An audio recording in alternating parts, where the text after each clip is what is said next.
গোপালপুরে অনুষ্ঠিত হলো আলহাজ মোয়াজ্জেম হোসেন স্মৃতি বৃত্তি পরীক্ষা। ডেস্ক রিপোর্টে বিস্তারিত। টাঙ্গাইলের গোপালপুরের শিক্ষা উন্নয়নের উদ্দেশ্যে অনুষ্ঠিত হল আলহাজ মোয়াজ্জেম হোসেন স্মৃতি বৃত্তি পরীক্ষা। শনিবার সকাল 10টায় মেহেরুন্নেসা মহিলা কলেজে শুরু হওয়া এ পরীক্ষায় নার্সারি থেকে চতুর্থ শ্রেণীর শিক্ষার্থীরা অংশ নেয়। উপজেলার বিভিন্ন শিক্ষা প্রতিষ্ঠানের মোট 471 জন শিশু শিক্ষার্থীর অংশগ্রহণে এক প্রাণবন্ত প্রতিযোগিতার পরিবেশ তৈরি করে। পরীক্ষা কার্যক্রম তদারকি করেন আলহাজ অধ্যাপক ডাক্তার রফিকুল ইসলাম। পরীক্ষা নিয়ন্ত্রকের দায়িত্বে ছিলেন ভিএম কিন্ডারগার্টেনের প্রধান শিক্ষক এস.এম. রফিকুল ইসলাম আর সহকারী ছিলেন লুৎফর রহমান। এ সময় কলেজের ভারপ্রাপ্ত অধ্যক্ষ খন্দকার আব্দুল ওয়াদুদ, আমরা কতিপয় সংঘের আবু খালিদ বাবলু মাস্টার, এছাড়াও এলাকার শিক্ষক ও অভিভাবকরা উপস্থিত থেকে শিক্ষার্থীদের উৎসাহিত করেন। বৃত্তি পরীক্ষার ফলাফল প্রকাশ করা হবে 31 ডিসেম্বর। পরবর্তীতে অনাড়ম্বর অনুষ্ঠানে ট্যালেন্ট পুলের শীর্ষস্থান অর্জনকারীদের হাতে তুলে দেওয়া হবে গোল্ড মেডেল। এছাড়া অন্যান্য বৃত্তিপ্রাপ্ত শিক্ষার্থীদেরও দেওয়া হবে আর্থিক অনুদান, সনদপত্র এবং শিক্ষা বিষয়ক সুবিধা। আমরা সর্বপ্রথম 1990 সনে আমরা কতিপয় সংঘ আমাদের একটা সমিতি ছিল গোপালপুরে তেতুলিয়া বাজারে, সেখান থেকে আমরা শুরু। তখন প্রায় সারা গোপালপুরে কোনো বৃত্তি পরীক্ষা ছিল না। উদ্দেশ্য আমাদের দুইটা। একটা উদ্দেশ্য হলো যারা এই ক্ষুদ্র শিক্ষার্থী, এদের মধ্যে একটা উৎসাহ উদ্দীপনা করা, যারা ভালো রেজাল্ট করে পরবর্তীতে আগায় যেতে পারে।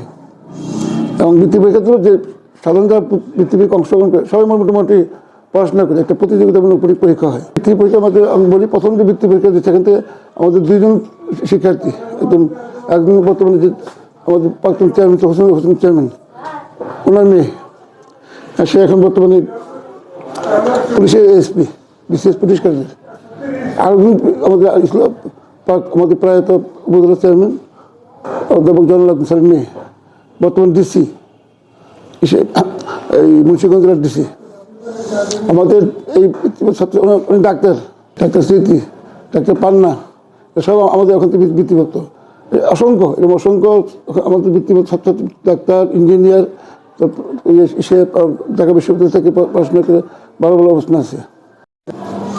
আমি একটা মেসেজ দিতে চাই গোপালপুর থানার বিভিন্ন প্রতিষ্ঠানে, যারা বিশেষ করে যারা শিক্ষক, যারা প্রধান শিক্ষক সহ শিক্ষক মন্ডলী, আমাদের এই বৃত্তি প্রদান যে এটা কার্যক্রম, এটাতে ছাত্রছাত্রী না হয় তার বৃত্তি হবে না, অংশগ্রহণমূলক হবে না। আমার একটা আবেদন থাকবে, যারা দায়িত্বে থাকে, প্রধান শিক্ষক, আমাদের প্রধান এই প্রিন্সিপাল থাকে, দায়িত্বে থাকে, বা অন্যান্য শিক্ষক মন্ডলী, আমাদের এই অনুদান, এই বৃত্তি প্রদান অনুষ্ঠানে আমাদের সহযোগিতা করে। আমরা কতিপয় সংঘের মাধ্যমে 1990 সালে প্রথম অবস্থায় ক্লাস 4-এর বৃত্তি পরীক্ষা চালু করি। এটার উদ্দেশ্য ছিল ছাত্রছাত্রীদের লেখাপড়ায় আগ্রহ সৃষ্টি করা এবং প্রতিযোগিতা সৃষ্টি করা। পরবর্তীতে ধীরে ধীরে এটা আমরা কতিপয় সংঘের মাধ্যমেই সব কার্যক্রম, পুরস্কার বিতরণী, এই গোল্ড মেডেল এগুলা দেওয়া শুরু হয়। পরবর্তীতে এই সংঘের এই আর্থিক অবস্থা অবনতি হওয়ায় ডাক্তার সাহেবের প্রস্তাবে তার বাপের নামে এই বৃত্তি পরীক্ষাটা আমরা কতিপয় সংঘের এই পরিচালনায় চলতে থাকে। অদ্যাবধি সেটা চালু আছে।